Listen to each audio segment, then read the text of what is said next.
But our consular services as a consulate exists also to actively working to strengthen commercial and investment relations between Jamaica and Canada.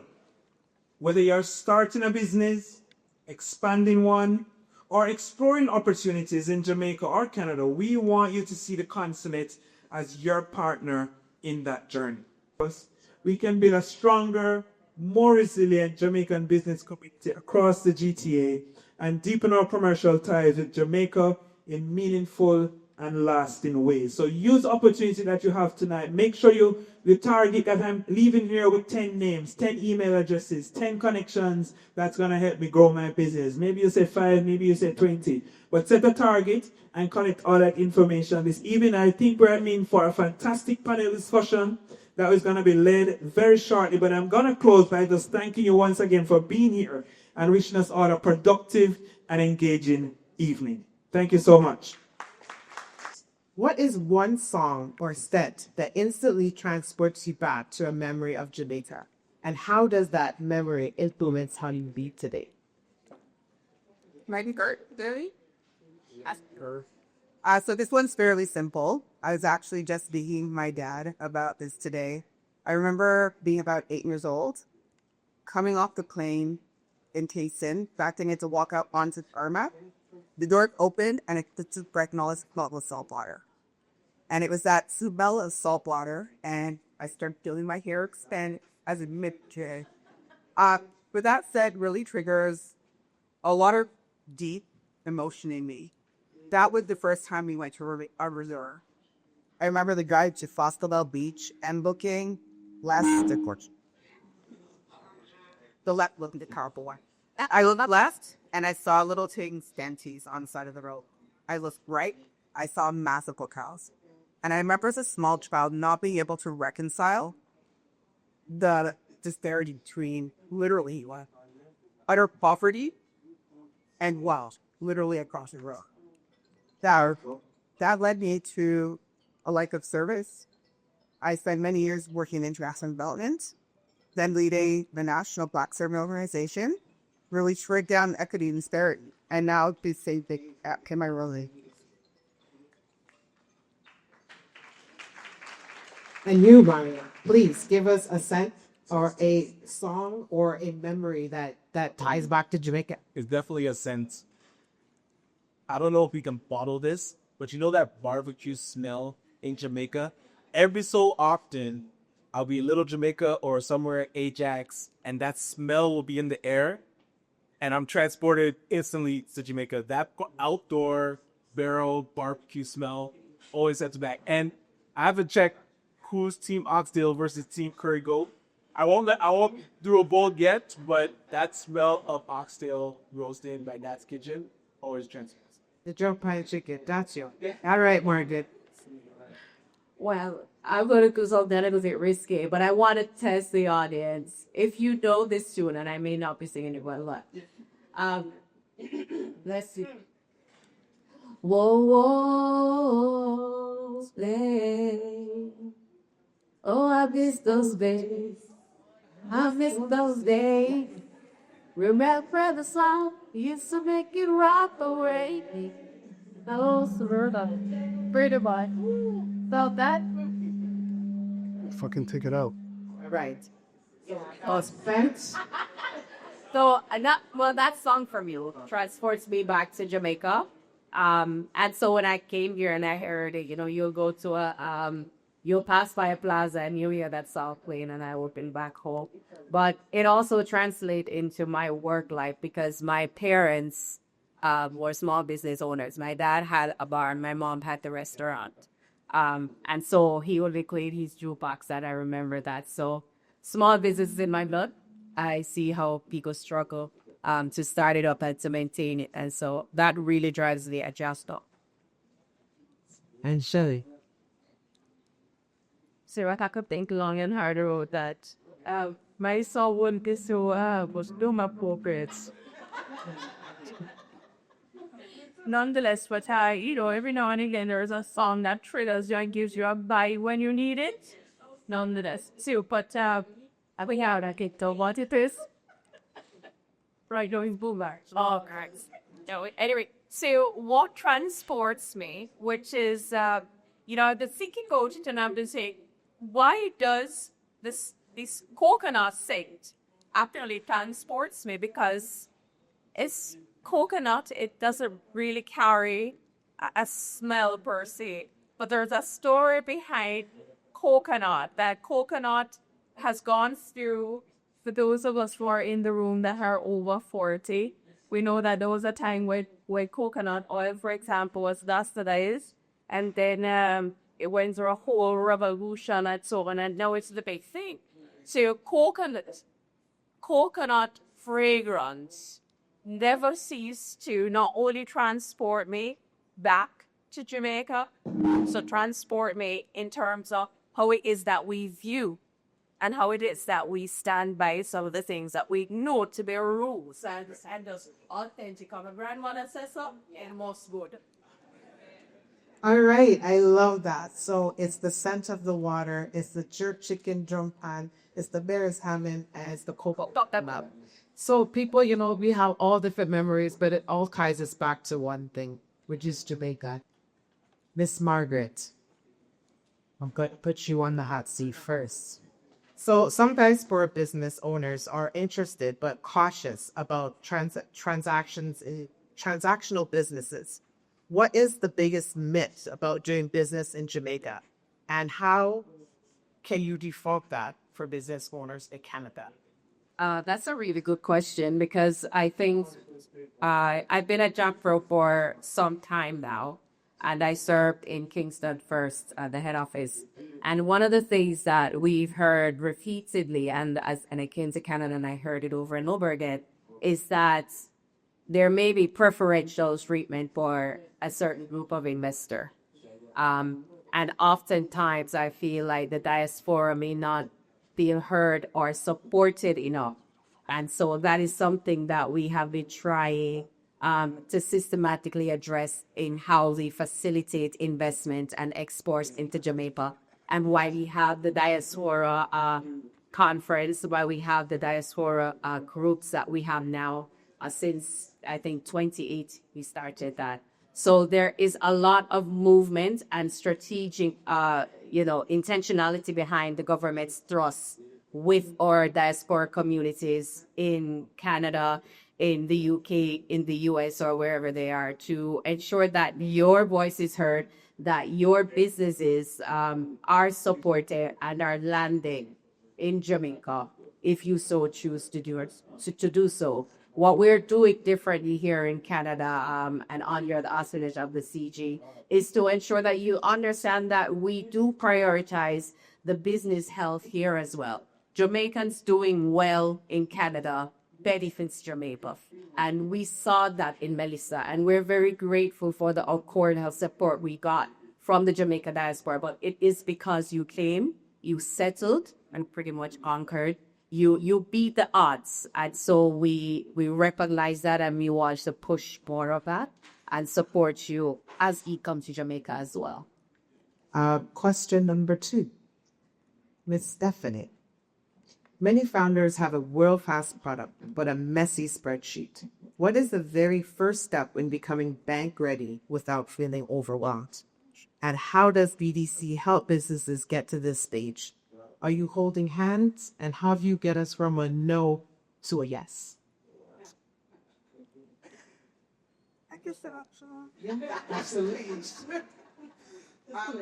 So if you're to start from the spreadsheet, you're starting along with those. Many of us are immigrants to this country. You have to understand the context that you're working in first before you can be successful. I couldn't get here without knowing which roads to take. There's a road map for the journey here in Canada, as there is a map for any journey you're on. Here in Canada, we have credit visitor. That is probably not the same as other countries. You need to understand that credit system. You need to understand the processor. 6 years ago, our Black entrepreneurial ecosystem changed drastically. We're in the midst of COVID. The world stood still and we watched a Black man be executed on national television. George Floyd's death, it was a very traumatic event for all of us. but it changed the way Black entrepreneurs, Black people, globally were supported. The Canadian government came out with, what was it, $200 million? Yes. Yeah, it was $269 million to support Black entrepreneurs for 5 years. At the BDC, what that led to was the investment in FACE. Many of you don't know about the BDC, but many of you will know about FACE. The BDC financially supports FACE. We are the financial backing behind an organization, a bank, strictly dedicated and committed to Black entrepreneurs. We're the only bank in Canada that is only about entrepreneurs. We don't have bank accounts. We don't have credit cards. We have one product, which is a financing product. But beyond that, we offer advisory services, which is something nobody else offers. We invest and work alongside community-based organizations like ACBN to help pre-loan readiness and post-loan support. So it's not just about getting the yes to getting money. It's helping you to be successful once that money is in your share. We have a $100 million fund dedicated to Black entrepreneurs that are early stage tech startups through our Blacks BC Fiber. We just submitted $85 million in inclusive entrepreneurship loan that has a little bit looser the guidelines, those criteria, to help historically underserved communities, such as Black entrepreneurs, women on foreign entrepreneurs, has some capital. The BC will depend along the way to apply. But at the end of the day, we're still a financial institution, and the other responsibility is community to rise above charity and to be the powerhouse that we are. What other community has gone through what our community has and has gotten to where we are today? So yes, BDC is there. BDC will help you. BDC will be the first step. We have services to help everyone along the entire entrepreneurial journey, but we as community members also have a responsibility to help ourselves. Should I answer your question there? Absolutely. So, in other words, there is the funding that is there, but we also have to come with a level of preparedness and understand that just because they are saying you're not ready doesn't mean you'll never be ready, and that they are willing to help you and hold your hand to get from point A to point Z. But you have to put in the work, and you will find the resources come at you. And that's kind of what we're here to help you, to let you know that we're all here together. There will be a question section shortly. We're all here to support you in several different capacities, but you have to come to us so we can know what you need, so we can help and bring it to you. Next question, Mr. Ryan. Networking is great, and you are the king of that. But trade is better. How do we move from just knowing each other to actually hiring, working, and partnering with each other within our local community and taking that beyond to Jamaica? Yeah, can I just take a moment to take in the people in this BE? Seeing everybody here, and when you did the registration, so many business owners, what we have right now is literally the genesis of true collaboration. And when we're talking about networking, there's so many business owners in this room, but a lot of us didn't know each other. You need to take the same energy and turn it into collaboration. Just this room, if we get this collaboration thing right, it's a thing, because he's so powerful. And I was talking with Janet at the corner where she was sitting, but imagine there's youth in our community that are unemployed. If we figured out how to support every business in this region just to hire 5 people, youth unemployment would be eliminated. So networking is about, in this room, there's so much potential and so many assets, so much talent. We have to be able to identify who has the skills, identify who has the resources, identify how to make these connections.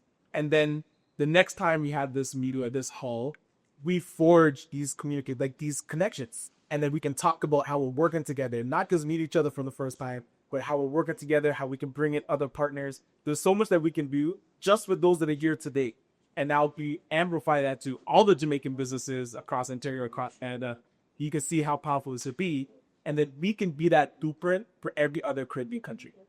Yes, the CG and ACBN, well, ACBN, I would say, is more broad-based, like you will with Afro-Caribbeans. But I love the ability to be able to focus on my home country. being able to focus out of Jamaica and Jamaican entrepreneurs right now, no distractions. You know, hey, Shane, like, we love you. Guyana, we love you. Anybody, we love you. We are going to work with you, but you need to focus. And a lot of times we're very distracted. And so as you're in this room, I want you to know, like, we will be following up with you. Please finish the survey so that we can know what kind of business you're in, so we can do these proper connections, and then we can work together. I'll give you a quick example. We're building a housing project. In this room, there's a gentleman that does environmental testing. If I had known him 6 months ago, we needed to get environmental testing done 3 times on our property, and still we actually need to do it again. So I'll be reaching out to Morris. But these are the things, if we had this directory, you had the assets mapped out, we knew where each other were, we can make these connections and be making money together. So yes, we're going to connect and be able to do business together. Thank you. Miss Shelly, at the point where your idea becomes a functioning business, what are the most significant operational barriers that you've encountered? And I'll also acknowledge everyone in the room who took the time. We have some wonderful weather today. The ice is actually melting, but brace for it because it's not going to keep. Tomorrow we're back to service usual seasons.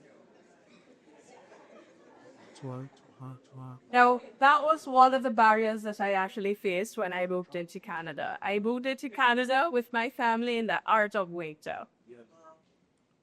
That was back in 2014. And in Canada, it's very easy to start a business. Starting a business, you identify whether you want to be a sole proprietor, you want to be a corporation or so on. And you assess that based on your long-term projections and a few other things that I won't necessarily get into here. Where do you now find, for most of us who come from the island, we come up and we have the idea to start a business. We come with a little change in our pocket, right? We're not coming out handy. And that goes, if you come with the minimum that they say you must migrate into it, that's all in about, anybody who's been here with us, about 4 minutes? Right? It's about 4 minutes. So, you have to pivot very quickly. And one of the things that we pride ourselves on is we're very big on family. So my business is actually a family-owned and operated business. I say I'm the little salt. I add maybe about 0.5% to the business, right? And then my husband, he adds about a 75, Him add more like a 30%. A big daughter, my older daughter now, she's my boss, right? She comes with a different set of skills and so on, and she adds quite a bit. So one of the things that we recognized was the strength that exists within our family, pulling from that. But then we have to look outward. So the little money that we come with to setting up a business, you have your operating costs, you have all the regulatory. What's the word for me? The regulatory points. It stumbles me all the time because coming from Jamaica, we don't have all of that red tape that we have to follow necessarily. That's about. But here in Canada, depending on the industry that you're operating in, there are so many different licensing body. There are so many different entities that you have to work with, and you have to be prepared for that. Now, we established the business. We know our strengths. I know my role. My daughter know her role. My husband, and so on and so on and so on. So now we say we need to start making money because of the money that we come here with, it gone like a to the way. In fact, you went to, at the time it was Mississauga Economic Center, and we had some questions that we were asking. How do we meet some of these requirements? How do we access, we're proud people. So it's not able to come ready, Eddie. We need sometimes a little top up. How do we access some of these things? And those were some of the barriers that we had to make these. We also knew that we needed persons to assist us in the different things that we wanted to do. There was a huge huge issue with us actually getting the information that we needed, which also led to some of the advocacy that I became engaged in, which is to say to the city at the time is you are inviting persons in. And when we migrate, I don't know about anybody who came, but there are a lot of assessments that we each had to go through, right? Together, we're not coming as persons that are devoid of skills and talents. So I had the conversation with them that, I'm not unique in this way, that some of these access that we have, are not necessary, and to show them why it's not necessary. Unfortunately, they did respond, and I'm happy to say that actually on in the BDC that incentive actually came through some of that advocacy with the voices joined together. Now we're at the point where we have to assess whether those access, the barriers that are being said to be taken down, if they're actually down and they're actually working for us. Because there was the advocacy that came along with the recognition of these unnecessary, some of them necessary, but some of them not necessary. So, I hope I answered your question. All right. So, Margaret, in being such a vast industry and key sectors that JAMPRO is currently most interested or most export ready, like farming, tech, or shipping, is there anything specifically that you're looking for that is more export friendly and something else? I welcome that question. So after Venezuela, Jamaica went straight into relief. We had to get families back to their homes. We had to put roofs back on the hospitals and some other emergency relief measures. Now we've gone into reconstruction, as the minister alluded to. And in our reconstruction, we are saying to you, the work has not ended. The relief has not ended. We still have families, some of us who are experiencing tremendous hardship because of Melissa, Hurricane Melissa. However, we also recognize that the country is poised for real growth. Prior to Melissa, Jamaica's GDP for the last, 6 years has been trending down from 145% of GDP to 62%. That means we have way more money in our kitty to invest into infrastructure. And that was, because you did a great job. That was because we know how to tighten our belts and started paying down our debts and save. So we were really ready. We were at BBP. We were ready for credit, and then Melissa happened. But we're resilient people. And we are saying that the island isn't flat, that there is still a lot that can be done. I was just talking to a gentleman, Chris, who actually opened an attractions in Jamaica.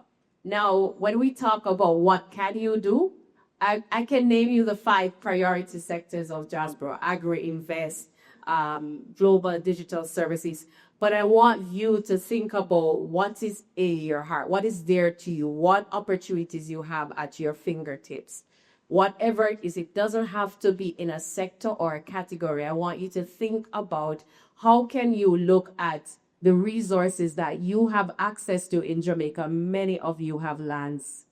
Many of you know about family members with the land that is sitting idle and needs to be put into production and put into large-scale climate smart farming strategies. So right now, that's a critical area for us. Our agricultural sector, it does need a robust kick. And it really comes from individuals like yourself using the inputs you have at your fingertip. So global digital services is another one. It doesn't have to be Bell Canada, that when you call and you hear, hello, I'm calling from da da da. Jamaicans do that. And we do it better than some of the other ones that I will not try and talk like right now. But we do it better, and that is because we have a knack for neutralizing our accent. We also have a very advantageous location within the Caribbean as a nearshore destination. So if you have a restaurant in Canada and you're going into delivery service and you need someone to pick up the phone to take your orders, who better than a Jamaican to sell your fried chicken and your oxtail over the phone?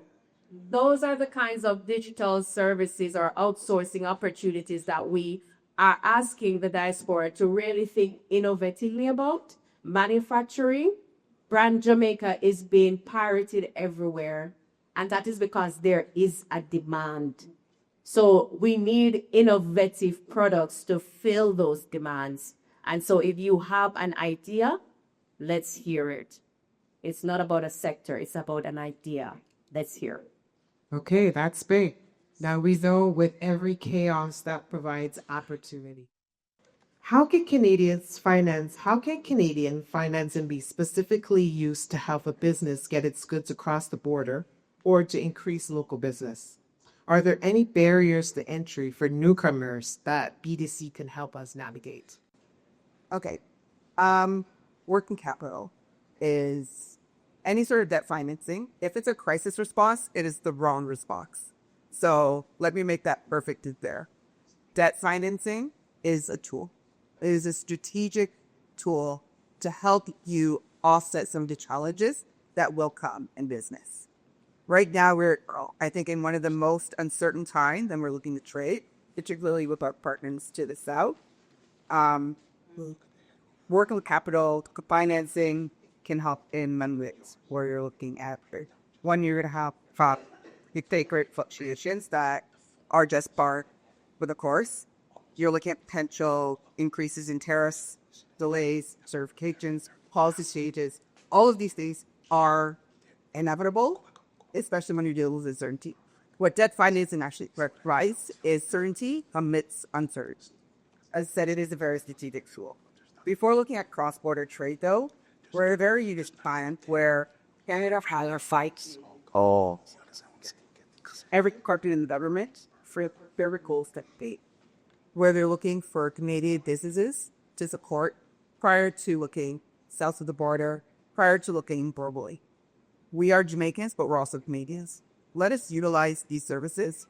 Let us take advantage of our place here in this country and use tools to access And access the resources. back to the resources. So I will say something because Shaman, lovely. Thank you for always bringing you back to the resources. But the one thing I'm going to say about BDC, my role is not a regeneration role. They paid me to support our community. They don't pay me to bring business in. So that's why many times you'll hear me speak about the services and not necessarily about the resources. So I just want to make that very clear that this is a very different day and age that we're living in. Yeah. And Peaks is very beneath that. And when we're talking about the services, you want to just elaborate on that a little bit? I can recap as again, my friend. We're looking at reference supports. We're looking at working through community organizations. These is really big.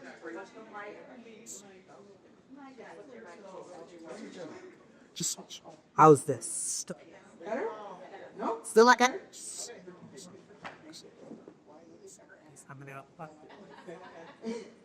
Test. Oh, much better. I was just saying to Ryan, this is the first time I've ever been asked to amplify my voice. Usually it's the opposite. What was it? Resources. Services. Yeah, I'll speak about services and resources hand in hand because they are one and the same to a certain extent. BDC really looks to bring together the Black entrepreneurial community. We actually have an event in 2 days called Game Changers, which is exactly about that. We bring together founders, funders, ecosystem partners, suppliers, you name it, we're there. In terms of the services, we work directly with community organizations to provide on-the-ground services, business plan writing, business setup, pre-loan support, post-loan support. Directly through BDC, we do curated events for the growing and scaling businesses. So usually those with $500,000 in revenue and up, we will do curated roundtables with advisory services, working with you specifically on the the challenges that your business faces. We do industry-specific events as well. We've just finished having a conversation with Foodpreneur. If you're in the food-based business and you are not connected with them, you need to be. They deal with food-based entrepreneurs from beginning to the end of their cycles. There is no end, actually. Grow, sale, commercially, internationally. We work with venture-ready businesses. And then we have our direct financing, which is open to all entrepreneurs, but all entrepreneurs includes all entrepreneurs, those in this room as well. We have advisory services. We have a network of over 800 consultants that have been through and see every type of business and every stage of business, and they're there to support each entrepreneur. So those are our services. So, Ryan, how does keeping our community spending within the community here in Canada build the financial muscle that we need to overall? Yeah, I touched on it a little bit earlier, but I want to just continue what Stephany was talking about with these resources. There's a certain foundation for our companies that we need to be at in order to tap into the resources that exist. And this is where I talk to a lot of entrepreneurs about the funding that they need. And typically they ask me for grants or sometimes loans. But really, we just need to sell more. Like our marketing and sales needs to be on point. And if we don't have those foundational elements of how to operate, a lot of times the money's not going to help. Because if you only need the money to pay the rent, there's actually something wrong with the business. But something that we could do as a collective is support our businesses, but also learn how to sell outside of our community. There are lots of pools of money and lots of money flowing around us. We have to learn to position ourselves in front of that flow of money. And this is something that I think ACBN does well, is not only documenting and seeing like what's out there, but creating the templates. Any grants that we write, we share those templates. If you've been on my grant info sessions, you know, if we just got a grant, I know when we got the BP $1 million grant, the next week did a quick info session about $1 million grant and how to copy it. I think you just got one from some of the guys, the Youth Opportunities Fund. That's one that we do a full workshop about. So all the different things that we find for resources as an entrepreneur myself and as a community leader and an organizational leader, we share it all. So all the templates, of course, things that you want to go for exist. The business plan template, and we actually utilize BDC's template. The cash flow projection, same thing, we utilize it. But a person to walk with you to get it done, because if your business plan is not done, you really can't come and talk to Stephany yet.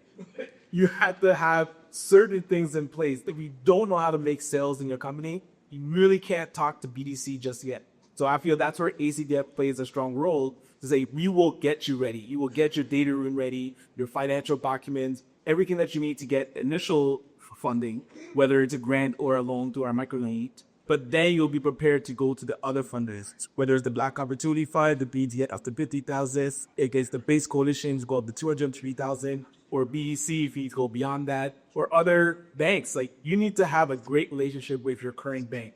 Whoever you bank with, book a meeting to go see your business advisor, ask them about what they have in place to support your business, and then ask them what you need. Like, they will lay it out, and usually it's about 14 things that you need to send them if you need funding. These are the things that we templated, put into a data room, can share with you. So there's no excuse not to be prepared. And that's where we have to figure out, one, how to do business with each other so that we're not struggling for money to reinvest into ourselves. And then when we want to grow, we also need to have those foundational elements. And the resources are there. Night tables at the back. Please come and get a flyer. Fill out our business needs assessment. And we will call you and figure out how we can support your business, because we're mandated to help you. And when I talked about supporting you to hire 5 people so we can eliminate youth unemployment in our community, 86% of our entrepreneurs, and we surveyed about 6,000, out of the 6,000, 1,500 did the survey, but we found that 86% of our business owners had less than 5 employees, and 70% had no employees, just them, the owner. So we haven't even figured out how to hire our own community. And if we can get this right, we can actually eliminate the unemployment. And then these people that you hire will help your business grow, and it'll grow that much faster. So when we started doing our hiring grants, our mission is to get people their next best hire. We had to stop the solopreneurship. You had to build a team, and I think we'll grow and have that foundation built a lot quicker. Perfect. So one of the major things that I learned in being an entrepreneur is if your business relies on you, it's boom. So the fact that Ryan is here, and what I love that Ryan is doing right now is he's also helping find funding to employ these people. So if you need wage subsidy, wage support, Ryan is United speak to. On the back end, there's so much that we can be doing. And again, it's all about knowing what's available and how to access. So thank you for that, Ryan. And then the one thing I want you to continue talking about is that face card. When you go against the banks and how important it is to that you know. Because as I met, a lot of people are going to, the ATM and they have no relationship. You walk into the bank, they don't know who you are. How important is it that somebody knows you by name and that you could get through that extra, hurdle? And don't pledge allegiance to any one bank. You should have a relationship with Scotiabank, TD, RBC, BMO, CIBC, and then Alterna Savings as a credit union, Meridian. JM transfer. Did they two banks? The relationship. But definitely not relationship. And the reason that you shouldn't pledge allegiance to one bank, because at the moment that you need funding, if you have a built-in relationship and have the leverage to say they know you, no matter what you need, they can support a free round of A, that one bank is very easy for them to say no.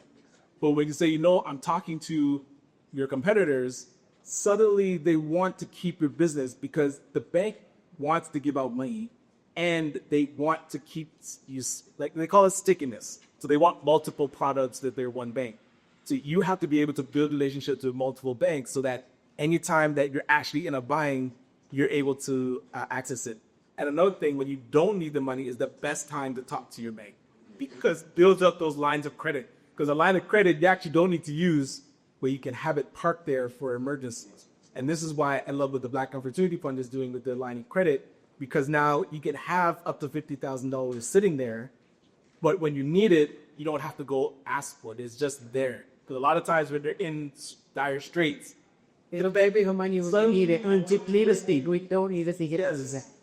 So make sure, and where we bank with now, I would say book a meeting, but also check out the other banks, find out who the business advisor is, talk to them, and definitely, even if you're banking at one of the big five, open an account at one of the credit unions, because we have a strong relationship with Alterna Savings. They saved us, and we've been in a buy with different projects that we've been working on because of that relationship. So have both. Yeah. Sorry, you just reminded me of something. BEC works directly with Alterna. And when speaking with top 5 banks, asked about the Business Accelerator Loan Program. It is a BDC guaranteed volume. So what that allows is for financial institutions to provide you with funding or to take greater risks when it comes to funding underserved.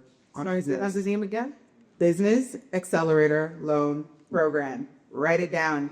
Not well advertised, but a very, very useful tool. So, all right. To Shelly, please. As an entrepreneur, your opportunities, was it driven by the diaspora nostalgia or was it by the water market demand? A combination. Okay. So when I shared with you earlier that my family moved here, we were at different stages, obviously.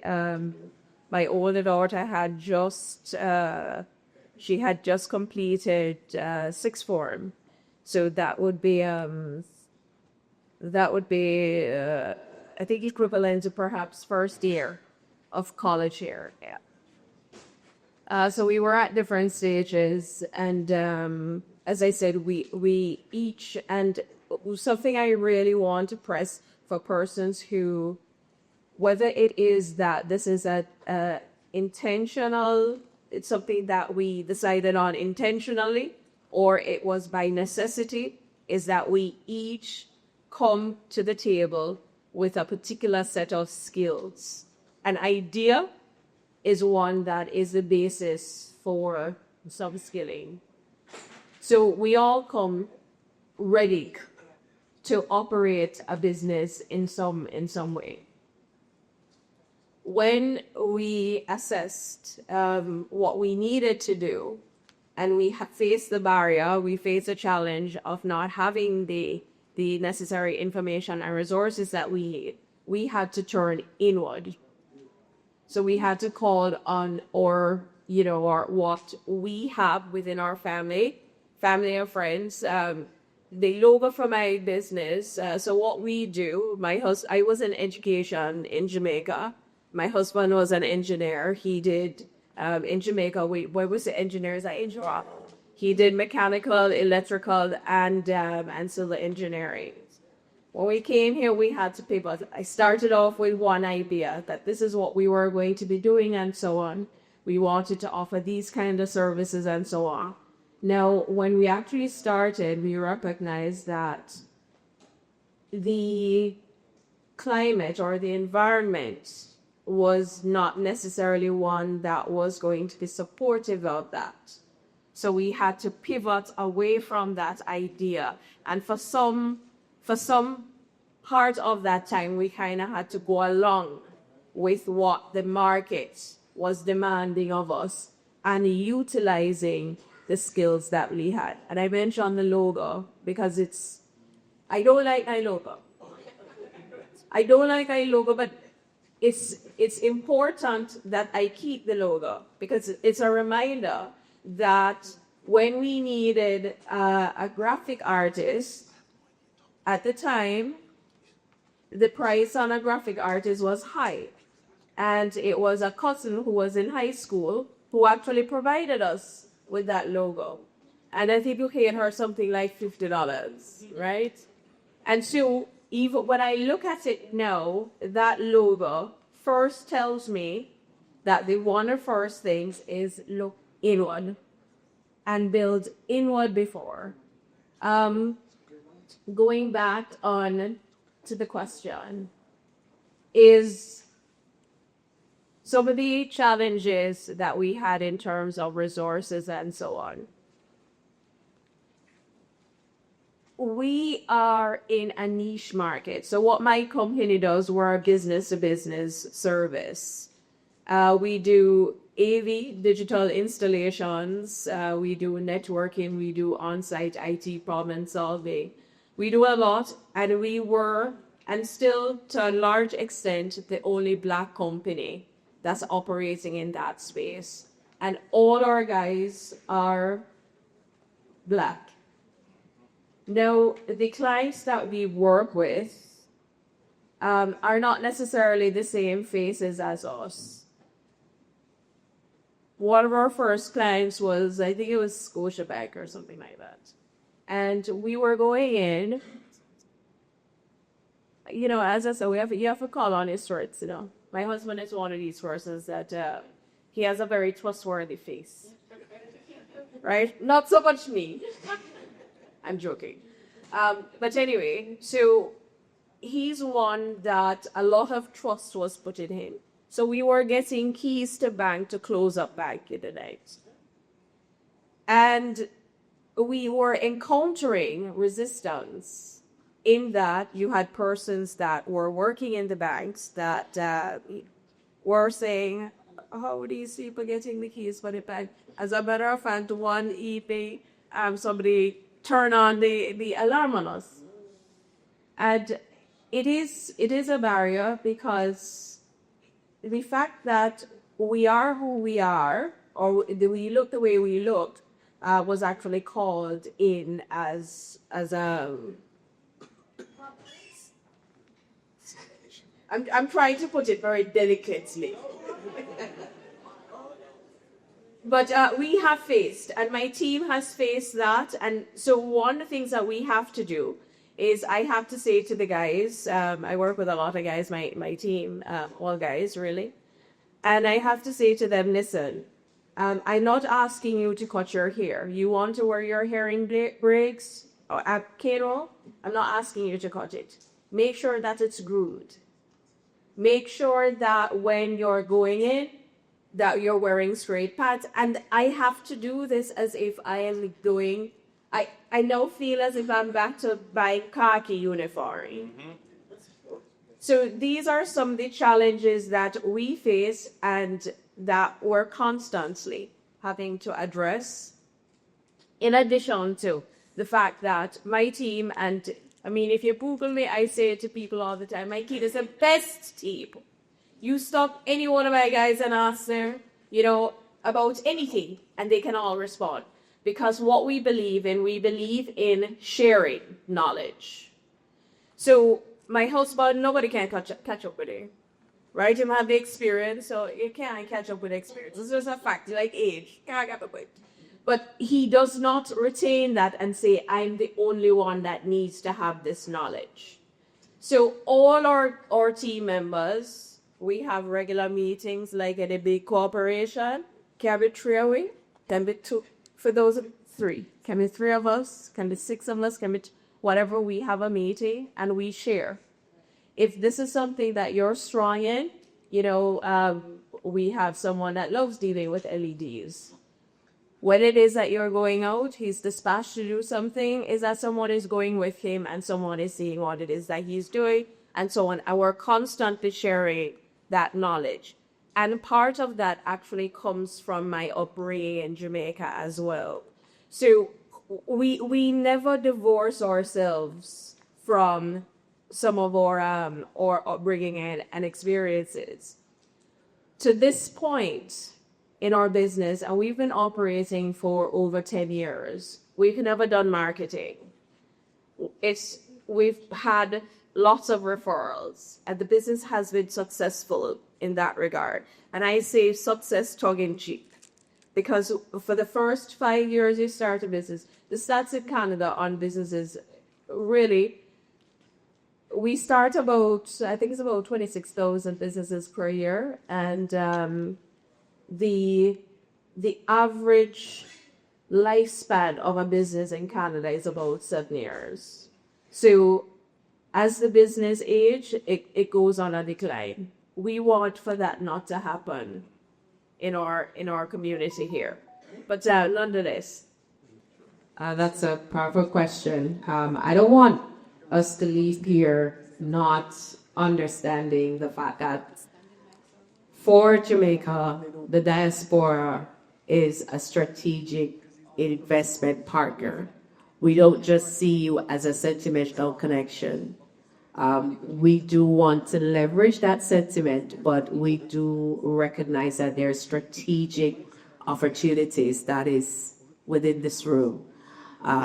Do not leave without signing up for the Diaspora Conference, which is coming up in June 14th to 18th. And this year, we are definitely pushing business and unlocking growth.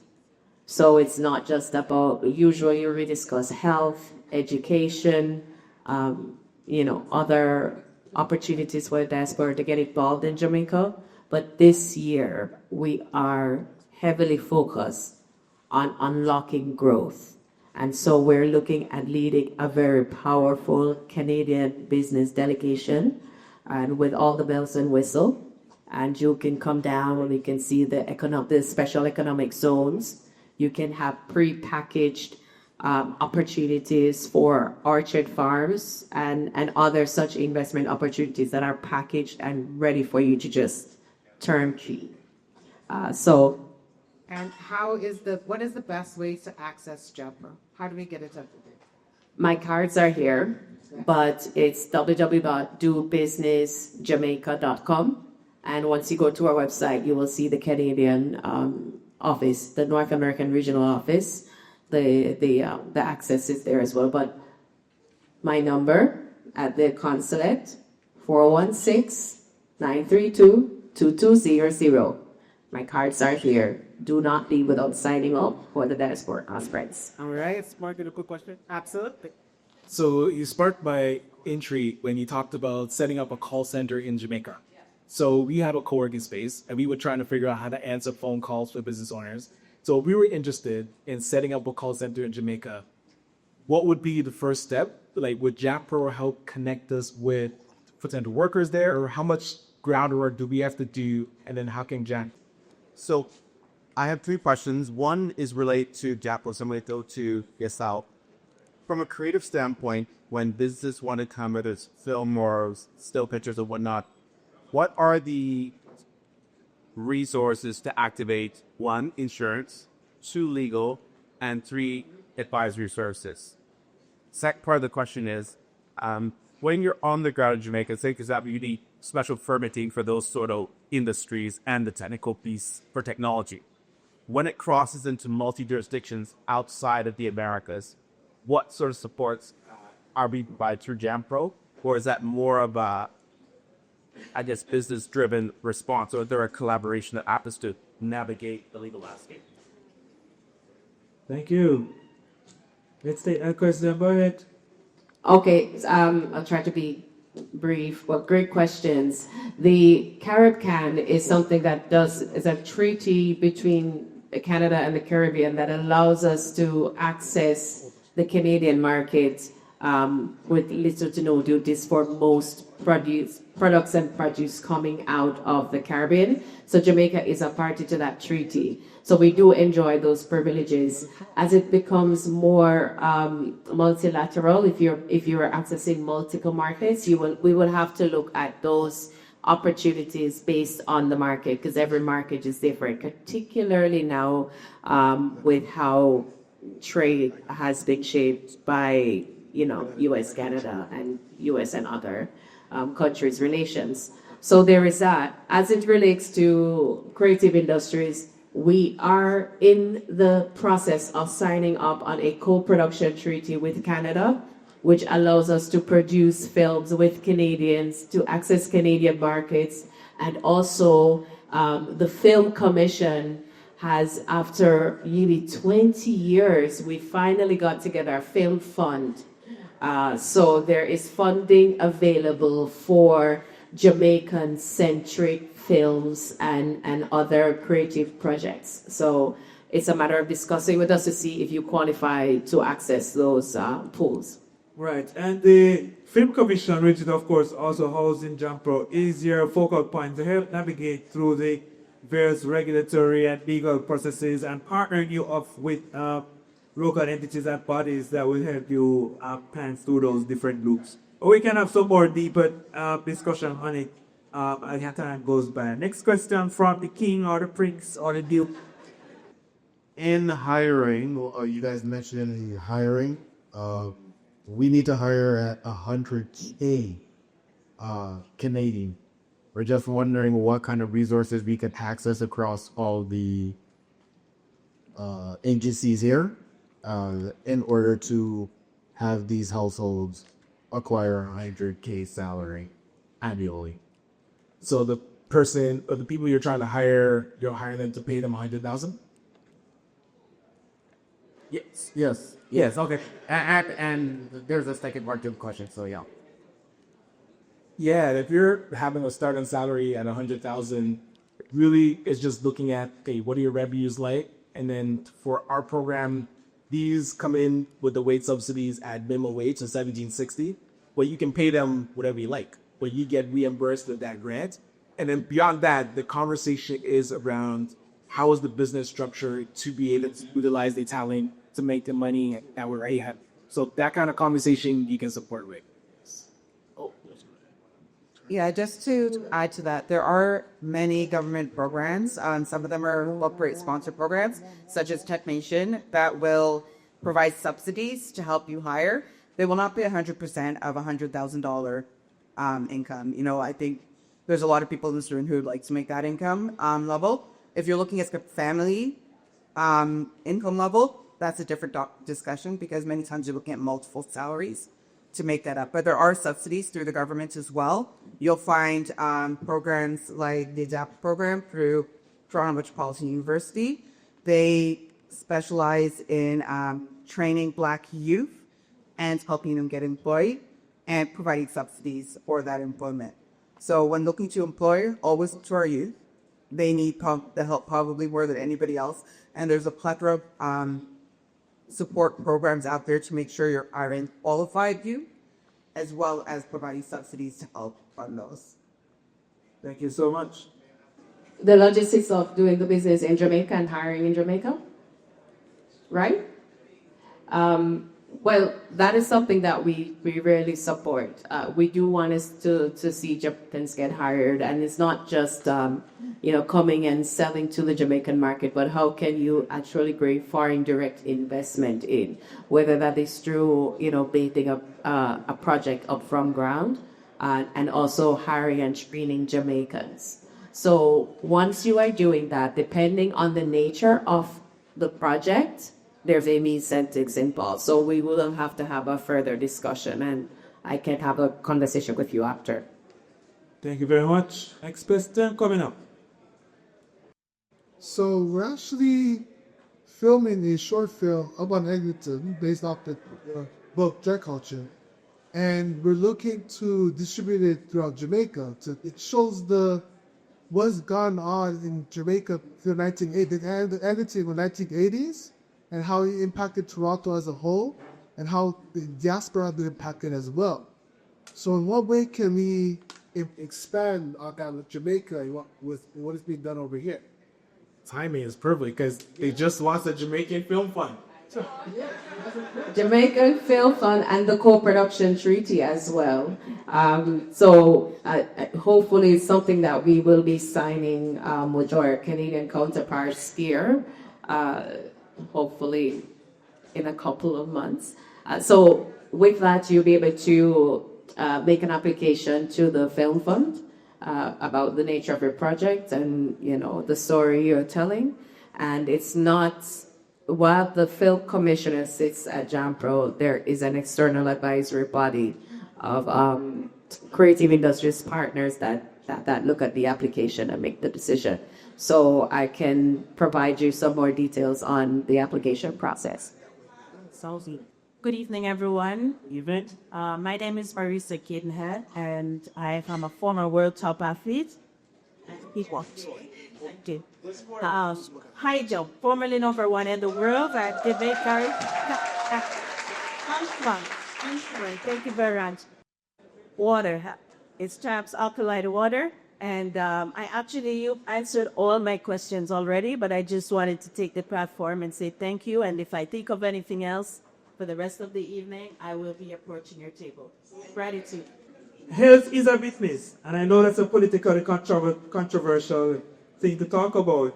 But health is also a business. There's business in healthcare, there's business in education as well. Is this an approach that we should be taking as a money-making thing? Yes. Or is it more philanthropical? Tell us about it. Because a lot of times you have the talents, you know how to work with people to get things to their better self. But the business, admin side, accounting, marketing, operations, all that isn't your sweet spot. That's not, I'm just guessing. But a lot of times the person with the talent doesn't want to do the back end stuff. So that's where building your team is so important. You should have a team member that handles your marketing, your accounting, the operations, the follow-up, the prospecting, all those things to make sure that you make the connections so that you could do your great work. If you have to do everything, you're going to burn yourself out. So you just need yourself. So this is where get that next best hire. A salesperson, a person handling operations, so that you can just focus on talking to your clients and helping them be better. Or let the admin, as we set up our call center in Jamaica with business support services. Listen, that back end, we're going to figure out how to support you with that, but don't try and do everything on your own. Thank you so much. So another part of the answer is coming over here where we say. Yeah, sorry. I just wanted to add quickly to that. The entire insurance industry is built around health-based services, and that is a billion-dollar industry. So I think the quick and easy answer to that question is absolutely. The health industry is one that is vital and it's necessary. Thank you. So, again, I work Jamaica everywhere I go. In education, we actually did, our teachers got trained in art therapy, and this is back from like 2010, right? Very important. What I would suggest in terms of a business here, market to leaders, to business leaders, because what study is actually showing is that intelligence is actually linked to creativity. So while we're talking health, health, wellness, and so on, for you doing business, I would say go for your leaders as a way of enhancing their problem solving, thinking outside of that box, assisting their leadership skills. It's absolutely necessary. You cannot be a leader without having some form of developed creativity. So what we do is a bit for literacy. So we teach a lot of these things that we do, but we also go from youth, adults, and we also do senior. What is the climate of seniors learning all these digital tools? So what is the climate in terms of trying to access that type of digital services for seniors there to kind of get them more acclimated to this digital industry? Yeah, that would be great. I think it's an opportune time to look at how you can package that and establish a company, build a company in Jamaica, perhaps a nonprofit, and then you could work through some community organization to execute this program. But I think it's a great idea. No, I think technology is a big conversation, and ensuring that our youth and our seniors are equipped to handle what's coming. We talk about AI. That's not going anywhere. And so I do believe that at this point in time, we have a philosophy that no child left behind. And so I know the Ministry of Education does do quite a bit to ensure that all our children have access to technology for their school, particularly during COVID when, everybody was remote. So as we continue to go forward, if our seniors are being left behind, I think that's something that we can look at the training institution, probably not the schools, but this is something we can talk about further. All right. Thank you so much. All right. Book your reading. And your ticket was going to be